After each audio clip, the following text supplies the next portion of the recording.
नमस्कार, मैं हूं आपके साथ पूर्णिमा मिश्रा और हमारे इस खास कार्यक्रम मोदी, मुल्क और मुसलमान में आप सभी का स्वागत करती हूं। मोदी, मुल्क और मुसलमान इसीलिए क्योंकि आज जब भारत दुनिया की 5वीं सबसे बड़ी अर्थव्यवस्था है और आने वाले 5 सालों में तीसरी सबसे बड़ी इकोनॉमी बनने की राह पर है, तो कामयाबी का यह सफर भारत के मुस्लिमों के योगदान के बिना संभव नहीं। आज अगर पीएम मोदी 2047 में विकसित भारत का संकल्प लेकर चल रहे हैं, तो उनके इस संकल्प को पूरा करने का जिम्मा देश के 140 करोड़ लोगों के साथ देश के करीब 19% मुसलमानों का भी है। और वो इसीलिए क्योंकि आज भारत में इंडोनेशिया के बाद सबसे बड़ी मुस्लिम आबादी रहती है। न सिर्फ रहती है बल्कि इस देश को आगे बढ़ने में सहयोग भी करती है। लेकिन सियासत का चश्मा ही कुछ ऐसा है कि मुसलमानों को एक वोट बैंक की तरह देखा जाने लगा और इस वोट बैंक के अपने अपने ठेकेदार भी पैदा हो गए। लेकिन इन ठेकेदारों से मुस्लिमों को क्या मिला, ये बड़ा सवाल है। लेकिन उससे भी बड़ा सवाल है कि आखिर आज देश के मुस्लिम मोदी सरकार के बारे में क्या सोचते हैं, क्योंकि पीएम मोदी की नेशनल पॉलिटिक्स में एंट्री से पहले ही एक नैरेटिव तैयार कर दिया गया था। नैरेटिव ये कि वो देश के मुस्लिमों को बतौर नेता पसंद नहीं करते, वो मुसलमानों के बीच अलोकप्रिय हैं। लेकिन क्या वाकई में ऐसा है? और इस तरह के नैरेटिव्स जिस बुनियाद पर गढ़े गए, उनकी हकीकत क्या है, ये बड़ा सवाल। और सवाल ये भी कि आखिर देश के मुस्लिमों के प्रधानमंत्री मोदी और उनकी सरकार के प्रति विचार क्या हैं? क्या वाकई वो उनको नापसंद करते हैं या फिर उनसे प्यार करते हैं? हमारा कार्यक्रम मोदी, मुल्क और मुसलमान इन्हीं सवालों की पड़ताल करता है और इसी सिलसिले में जब हम शहर दर शहर गुजरते हैं तो जवाब जो मिलता है वो न सिर्फ दिलचस्प बल्कि आंखें खोलने वाला भी है। इसीलिए आज आपको भी हमारा ये शो जरूर देखना चाहिए ताकि मुस्लिमों को वोट बैंक की तरह देखे जाने की जगह देश के विकास में उनकी भागीदारी, उनकी जरूरतों और उनके विचारों को भी सुना और समझा जाए और जिस बुनियाद पर प्रधानमंत्री मोदी को लेकर मुस्लिमों के बारे में नैरेटिव्स गढ़े जाते हैं, उसकी हकीकत भी बेपर्दा की जाए। आप देख रहे हैं कौमी टेलीविजन चैनल भारत 24 और भारत 24 की टीम जम्मू कश्मीर में मोदी, मुल्क और मुसलमान के सब्जेक्ट को समझने की कोशिश कर इस फलसफे को। और आज के हमारे इस गुलदस्ते में हमारे जो पैनल में मौजूद हैं, एक महिला भी है जो जम्मू कश्मीर में सोशल एक्टिविज्म में काफ़ी आगे है। इसके अलावा डॉक्टर संदीप मावा है जो कश्मीरी पंडित होने का जो हक है वो अदा कर रहे हैं, कश्मीर में ही बदस्तूर मौजूद हैं। और इसके अलावा हमारे साथ फॉर्मर डिप्टी कमिश्नर रह चुके ख्वाजा फारूक रिंजू साहब हैं जो कि सूफियत पे बहुत ज़्यादा काम करते हैं। और इसके अलावा एक नौजवान है जो कि एंटरप्रेन्योर हैं, MS वानी साहब। ये भी जम्मू कश्मीर में कठिन हालात में, मुश्किल हालात में जो है अपने काम काज को संभाल रहे हैं, यानी बिजनेस एंटरप्रेन्योर है। अब जम्मू कश्मीर में चूंकि जिस वक्त प्राइम मिनिस्टर मोदी ने प्राइम मिनिस्टर बनने के बाद जम्मू कश्मीर का दौरा किया, 80,000 करोड़ का पैकेज का ऐलान पहले किया था जब अंजानी मुफ्ती मोहम्मद से जम्मू कश्मीर के वजीर आला हुआ करते थे। तब उस वक्त जम्मू कश्मीर में जो मुख्तलिफ स्कीमें थी या मुख्तलिफ पोलिटिकल कमेंटेटर्स थे वो कह रहे थे क्योंकि Jammu Kashmir Muslim majority state है, शायद प्राइम मिनिस्टर मोदी जो है उनका कंसर्न ज़्यादा जम्मू कश्मीर की तरफ रहेगा। लेकिन क्या है असल माजरा? हमने बीते हफ्ते में ट्राइबल में जो लोग हैं दूर दराज इलाकों में, हमने कहाँ कहाँ नहीं दौरा किया। हमने टंगडार, उसके बाद गुरेज, उसके बाद कहाँ कहाँ हम नहीं पहुँचे, जम्मू और ऊपरी इलाकों में राजौरी वगैरह गए, आम लोगों से बातचीत की। आज मेरे साथ cream of society Jammu Kashmir की है और ये हकीकत में मोदी, मुल्क और मुसलमान पे हमारे साथ कुछ बातें शेयर करेंगे।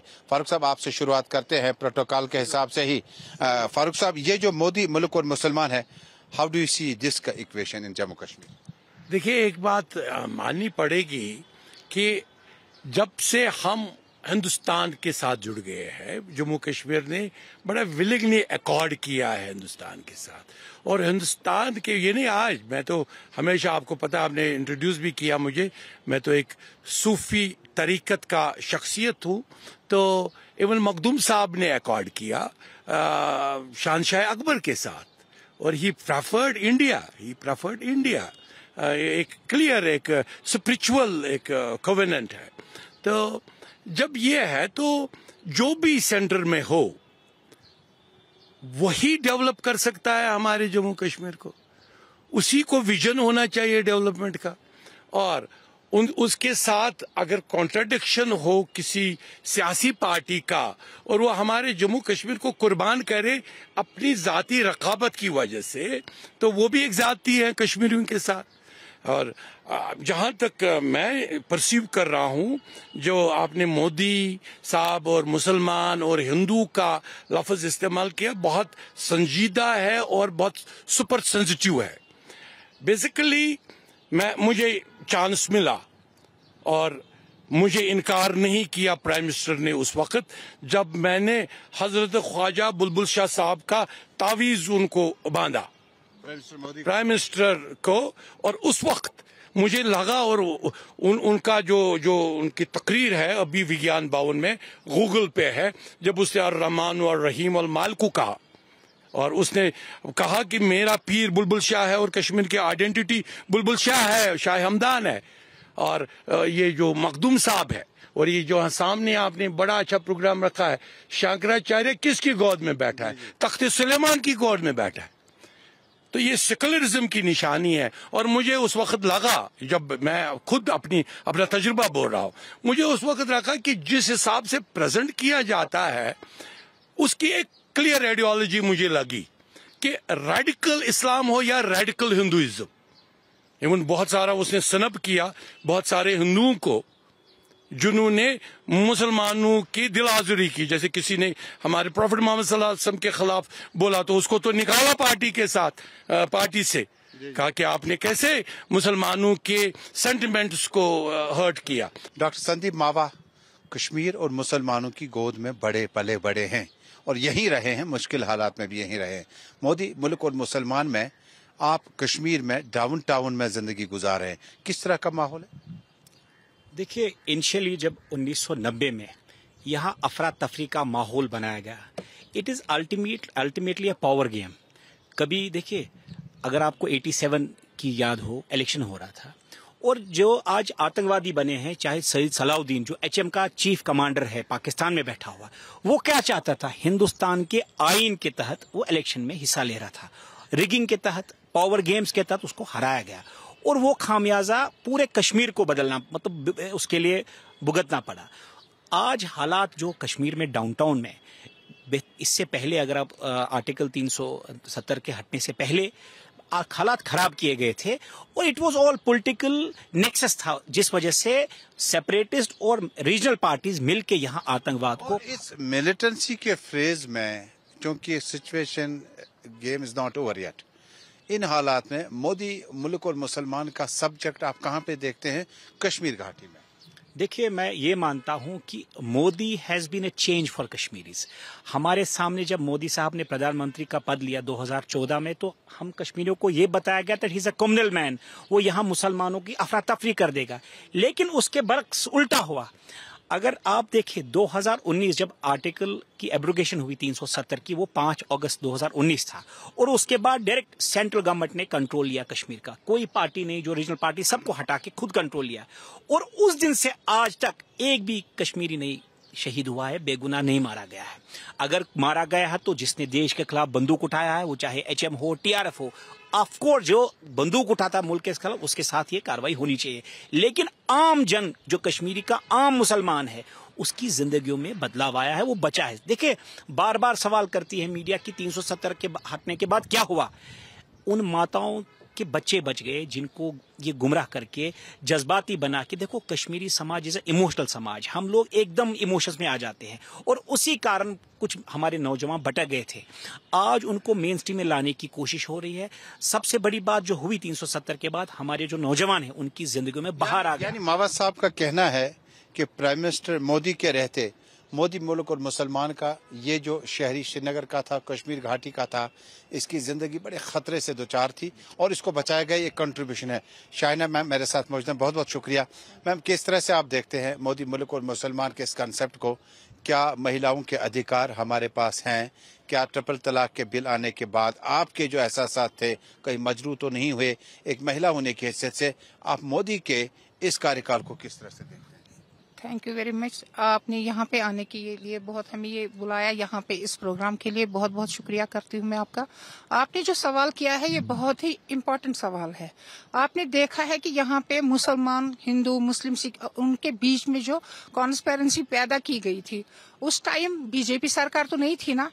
89 से बीजेपी सरकार तो नहीं थी ना। 89 से यही लीडर्स थे जो कॉन्स्पेरेंसी पैदा करते थे मुसलमान के नाम पे, पंडित के नाम पे, सिख के नाम पे, जिन्होंने पथराव चलाया यहाँ पे, जिन्होंने बेटियां मरवाई। शुपियन की आसिया नीलोफर जब मर गई उस टाइम यही उमर साहब चेयर पे थे। जब यहाँ पे हालात खराब हुए, डाउनटाउन में हालात खराब हुए, श्रीनगर में आग लग गई कई जगहों पे, इसके जिम्मेदार यही लोग थे जिन्होंने यहाँ पे मजहब के नाम पे अपना चमचा चलाया था। क्या change I prime minister Modi के आने के बाद? बहुत बहुत शुक्रिया हम प्रधानमंत्री का करते हैं कि उन्होंने जो चेंज लाई यहाँ पे, बीजेपी सरकार ना होते हुए कश्मीर में यहाँ पे कोई एमएलए नहीं है बीजेपी का, कोई असेंबली या पार्लियामेंट मेंबर यहाँ पे नहीं है। क्या हम माने कि आगे भी नहीं होगा? नहीं, इंशाल्लाह आएंगे, बीजेपी सरकार आएगी। आप देखिए असेंबली इलेक्शन जब होंगे औरतों को कितना बीजेपी को वोट मिलेगा? बीजेपी को यहाँ वोट मिलेगा क्या? बिल्कुल मिलेगा, क्यों नहीं मिलेगा। हम यहाँ पे निडर से चल रहे हैं। आप देखिए आज की डेट में कौन डरता है। 99% लोग हम बोल रहे हैं कि हम बीजेपी सरकार के साथ हैं। किस तरह के अधिकार आपको अभी और चाहिए? बस अधिकार यही है कि यहाँ पे जो रोजगार है बच्चों का, बच्चे जो पढ़ रहे हैं, बिल्कुल मुसलमान हो, पंडित हो, सिख, ईसाई, ऑल ओवर सारे जम्मू कश्मीर से बिलोंग करते हैं। राज साहब आपकी तरफ आना चाहेंगे। आप एक बिजनेसमैन हैं। आयुष्मान भारत कार्ड और लाडली स्कीम, कितनी ही स्कीमें आई, कितना इसका फायदा आम लोगों को हुआ? बहुत फायदा हुआ इस आम लोगों को। जैसे कि यहाँ पे लाडली स्कीम का भी या बिलो पॉवर्टी लाइन में जो भी मुफ्त राशन मिलता है गरीब लोगों को, अच्छा से फायदा। डेवलपमेंट भी हुई यहाँ पे, ऐसी बात हम ये कह नहीं सकते हैं कि डेवलपमेंट भी हुई। यहाँ पे स्मार्ट सिटी का प्रोजेक्ट भी चालू हुआ, काम भी हुआ, अच्छे से सारा कुछ हुआ यहाँ पे। तो क्या रेंजो साहब हम तवक्को करें कि आपने चूंकि अपनी जिंदगी के बहुत ज्यादा वक्त जो है इस सोफियत को वापस लाने में आप खोज रहे हैं इन पहाड़ों से जहाँ पे औलिया किराम आए थे, जहाँ पे बुजुर्गान दीन आए थे, तो क्या मोदी हुकूमत में हमारी मस्जिदें, हमारे जो रिलीजियस प्लेसेस हैं, उनका रेनोवेशन, उनका देखरेख अच्छे से हो रहा है? मेरे ख्याल में अगर हम देखें, सरजमीन हिंदुस्तान से ही सूफियत उभरी और इस सूफियत ने वो ह्यूमैनिटी का पैगाम दिया जिस ह्यूमैनिटी में हिंदू, मुसलमान, सिख, क्रिश्चियन, जिस भी बुद्धिस्ट, वो एक ट्रीट किए जाते। वन जो सेकुलरिज्म वर्ड है, सेकुलरिज्म किससे निकला? सेकुलरिज्म इसी चीज से निकला, भैया रिलीजन के नाम पर कोई डिस्क्रिमिनेशन मत करो। तो क्या प्राइम मिनिस्टर बट कूरी कर पूजा वट कन मन दाई, ये नहीं मशरावक लाई, ये किसने बोला? ये बोला लाल साहब अरगामी ने। किसको बोला? एक पंडितानी को बोला और पंडितियानों को बोला अपने दाई को पकड़ो, लेकिन खुद इबादत गुजार थे। लाल साहब अरगामी 5 वक्त नमाज पढ़ते थे, लेकिन उस पड़तानी को भी नसीहत कर रहे थे कि अपने दाई को मत भूलो। ये हमारे कश्मीर का इतिहास रहा है और इस कश्मीर के इतिहास को अगर किसी ने तबाही बर्बाद किया, वो किया पॉलिटिशियंस ने रेडिकलाइज किया। और खास तौर पर नवाबा साहब ने इशारतन 90 का बात किया, मैं खुल के बोलूंगा।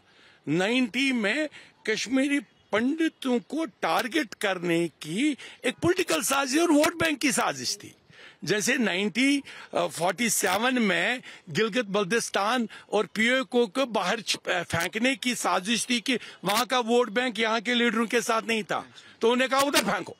इसी तरह यहाँ का उस वक्त पंडित जो है बड़ा इंटेलेक्चुअल है पंडित, और जिस तरह कश्मीरी मुसलमान इंटेलेक्चुअल है, एक ही डीएनए है।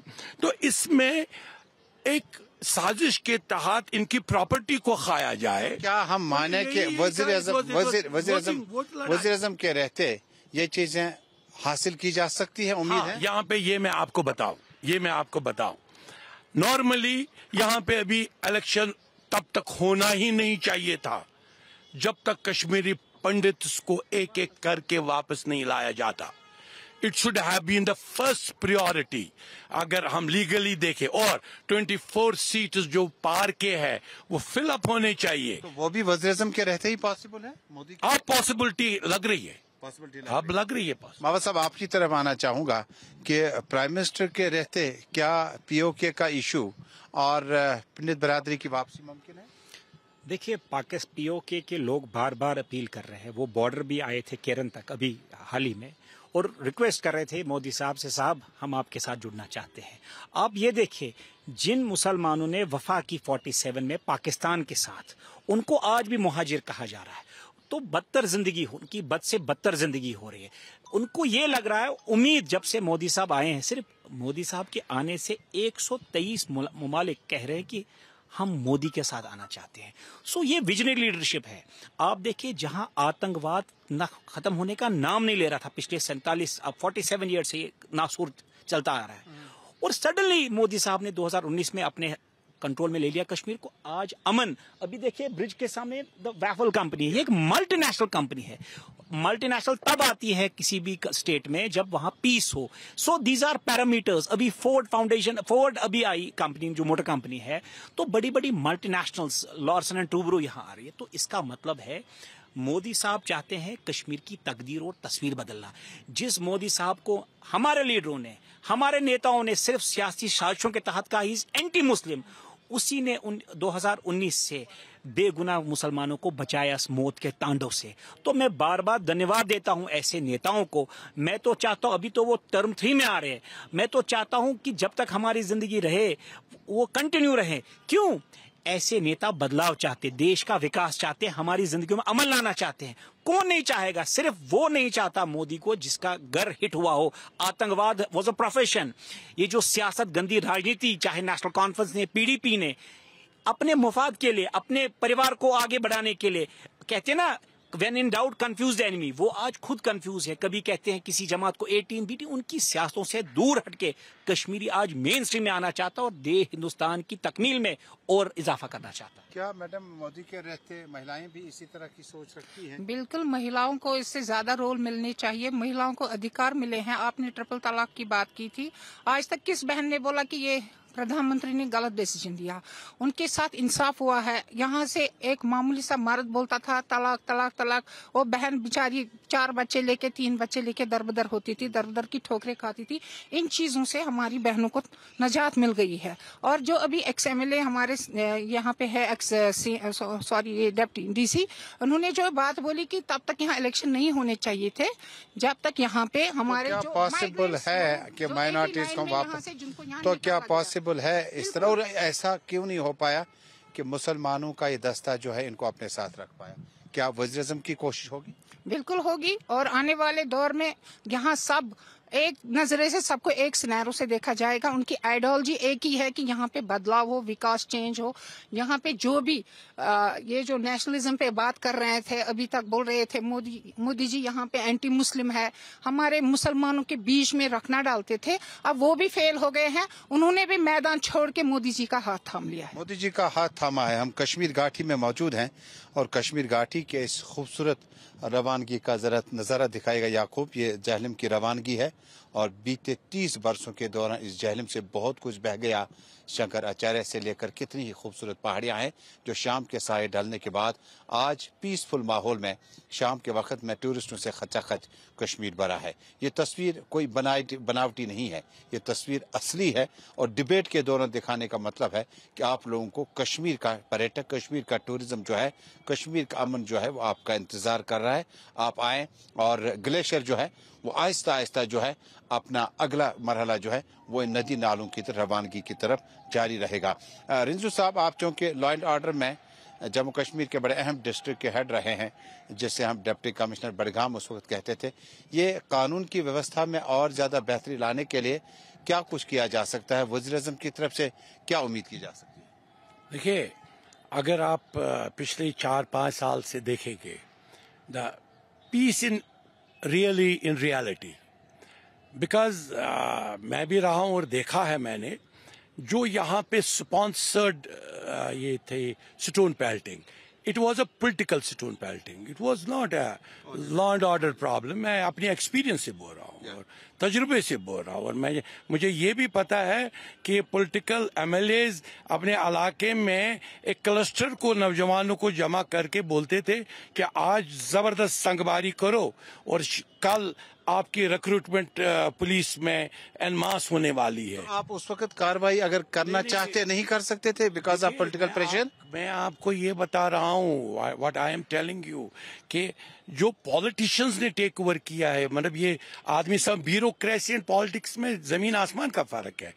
During the democratic rules it is always the leadership lies with the politicians and एक जो ये होता है उसकी कोई से नहीं होती है। हाँ, कहीं कभार से करनी पड़ती है, लाइक बेमना ब्रिज जो 98 में इनॉग्रेट हुआ था, इवन 80s में हुआ था, 82 में शुरुआत हुई थी, 2 पिलर बने थे और मुझे 12 पिलर बनाने का सिर्फ 6 महीने का मौका मिला और एज ए डिप्टी कमिश्नर मैंने दिखाया कि longest bridge in the city कैसे 6 महीनों में बनाया जा सकता है। दैट इज जो आपने मुझे सवाल किया, वो मेरे हाथ में था। लेकिन स्टोन पेल्टर को स्पॉन्सर करना और उनकी रिक्रूटमेंट कराना तो पॉलिटिशियंस के हाथ में था। It was not in hands of the bureaucracy. Even जो भी उस वक्त का आईजी उनको इंटरव्यू कर रहा था, वो देख रहा था कौन सा सबसे बड़ा संगबाज रहा है तो उसको मेरिट में नंबर 1 पे रखता था। लेकिन it was not, I don't blame that IG, I blame the political cabinet ने फैसला किया जनाब ये शाहीना जी के कॉन्स्टिट्यूंसी में जाओ और वहां एन मास मुझे जी 50 बंदे रिक्रूट करके दे दो। तो शाहीना जी जिसको चाहती थी तो वो लिया थी। She was not at that time MLA, I am giving you just for reference से। सो ये लाती थी अपने बंधु को और उनकी परफॉर्मेंस दिखाती थी, मार्शल आर्ट उन्होंने कैसे किया सुबह से शाम तक। तो पीस कैसे रहेगा? Where was the peace? और peace was actually at the ransom of those politicians जो बार्गेन करते थे सेंटर के साथ कि हम किस लेवल पे बढ़ाएंगे, किस लेवल पे घटाएंगे। लेकिन डॉक्टर साहब आज कहते हैं पॉलिटिकल पार्टीज की अपनी स्पेस है और इसको खत्म कभी नहीं किया जा सकता है। वो कहते हैं कि ये साइलेंस है, खामोशी है। और वज़ीर मोदी का जो दावा है कि कश्मीर अमन की तरफ चल रहा है, गृह मंत्री अमित शाह, रक्षा मंत्री लगातार आते रहे जम्मू कश्मीर, क्या पॉलिटिकल लीडर्स की सोच सही है कि ये टेम्पररी पीस है और इसको खरीदा नहीं जा सकता? देखिए, यहाँ रीजनल पार्टीज की दुकानें बंद हो गई है जब से आतंकवाद में कमी आ गई है एंड आतंकवाद is almost at the last lap. हम यहाँ 4 लोग पैनल पे हैं, एक को भी पूछिए कि क्या ये सच है। देखिए, जो पॉलिटिशियन होता है, स्पेशली रीजनल पार्टीज का होता है, उसकी ये दुकानदारी है सच और झूठ और मक्कारी पर। हम एक आम आदमी है, ही इज ए ब्यूरोक्रेट, बाकी यहाँ बिजनेसमैन है, पॉलिटिशियंस है, हम सच्ची बात करेंगे। आपने खुद कहा यहाँ टूरिज्म का बोलबाला, from terrorism to tourism it's a long distance, it can not be created, ये पैसे से क्रिएट नहीं किया जा सकता। हम आज आपको खुली हवा में सिक्योरिटी के बगैर ये बता रहे साहब, ये एक डीप नेक्सस था बिटवीन स्टेट्स, इस नेक्सस को मोदी जी ने तोड़ा है। सो हम इस आपके माध्यम के थ्रू, आपके पैनल के थ्रू धन्यवाद देते हैं ऐसे नेता को जिसने हमारी जिंदगी की रक्षा की और सबसे ज्यादा रक्षा कश्मीरी मुसलमान की जो बताया गया कि मोदी इज एंटी मुस्लिम। सो उन जो मेन पॉलिटिशियंस यहाँ हैं उन एक्सपोज हो गए हैं। अब एक आम मुसलमान को भी समझ आया कि मोदी सबसे बड़ा दोस्त है। अब अभी थोड़ा आतंकवाद का आखिरी पहले तो डरते हैं, लेकिन खुली आप अलग से भी पूछे तो they in the deep hearts they are praising Modi. बाबा साहब, आखिर पे कि ये मोदी मुल्क और मुसलमान कश्मीर में और कैसे पनप जाएगा, ये रिलेशनशिप और ये बॉन्ड कैसे और स्ट्रांग होगा? देखिए, Modi has been able, Modi ji की वजह से काफी बदलाव आया है। ये मैंने इंडी कैंडिडेट तो लोग बदलाव चाहते थे। आतंकवाद में कश्मीरी में खुल के कहूंगा, कश्मीरी मुसलमान को धकेला गया आतंकवाद में। और किन लोगों ने? अपने कश्मीरी लीडरान ने, मुसलमान लीडरशिप ने, चाहे वो नेशनल कॉन्फ्रेंस हो, पीडीपी हो, ये लोग कश्मीर को बर्बाद करके अपने घर आबाद करते थे। मोदी जी का सबसे बड़ा achievement, he could break that chain और अल्टीमेटली धीरे धीरे कश्मीरी मुसलमान मेन स्ट्रीम में आके, आज आप देखो कल की डेवलपमेंट, जमात इस्लामी जो पाकिस्तान के गुणगान गाती थी, कल उन्होंने प्रेस कॉन्फ्रेंस करके कहा हम मेन स्ट्रीम में इलेक्टोरल पॉलिटिक्स में हिस्सा लेना चाहते हैं। इससे बड़ा ये कॉन्फिडेंस है। क्यों? अब वो भी ये नहीं कहते। उनको जब उन्होंने पाकिस्तान के गीत गाए तो ऑफ कोर्स अंडर प्रेशर था, पाकिस्तान वाज अ पावरफुल मुल्क और बंदूक की यहाँ राज था। आज बंदूक का राज खत्म हो रहा है, terrorism is the last leg. So Jamaat Islami को भी लगा नहीं साहब, मुझे अब खुल के बात करनी चाहिए। क्यों? अवाम का रुख बदल चुका है। आज हिंदुस्तान के साथ वो शाना बसाना चलना चाहते हैं और अपनी जिंदगी में अमल लाना चाहते हैं। यही एक चेंज है और वेलकम करेंगे ऐसी चेंज को हम। आप आखिर पे बस मैं यही कहती हूँ कि मोदी जी ने जितनी भी डेवलपमेंट कश्मीर में की है आज तक, शायद अगर आज के बाद भी 50 प्रधानमंत्री ऐसे आएंगे तो बहुत अच्छी बात है हमारे लिए। और ये जो यहाँ पे रीजनल पार्टीज आज मोदी जी के गुण गा रहे हैं, इनको भी पता चला है कि हमारा जो डिसीजन था, हमारी जो आइडियोलॉजी थी वो बिल्कुल गलत थी। यहाँ पे जो हमारे माइग्रेंट्स को निकाला गया था 89 में, मैं चाहती हूँ कि मोदी जी उनको फिर से वापस लाए और एक नया इलेक्शन कराए। उनके दौर में वो प्रेजेंट होने चाहिए, उनके अपने वोट राइट्स है वो यहाँ पे करने चाहिए। बस बहुत बहुत शुक्रिया पैनलिस्ट आप सभी का। मोदी मुल्क और मुसलमान में आज कश्मीर घाटी में हम जहलम किनारे बड़े अहम इंटेलेक्चुअल्स के साथ बैठे थे। ये राय जम्मू कश्मीर के तमाम आवाम की नहीं हो सकती है, ये 4-5 अफराद की भी नहीं हो सकती है, बल्कि जिन्होंने अपने टेनवर में डिप्टी कमिश्नर डायरेक्टर इंफॉर्मेशन रहे हूँ, डॉक्टर संदीप मावा जो कि माइनॉरिटीज़ के लिए काम करते हैं, और शाहीना जी के महिलाओं के अधिकार जो हैं उसके लिए खड़ी है, और MS वानी साहब जो कि जम्मू कश्मीर में कठिन हालात में जो है छोटा मोटा रोजगार खुद का और दूसरों का चलाने की कोशिश कर रहा है।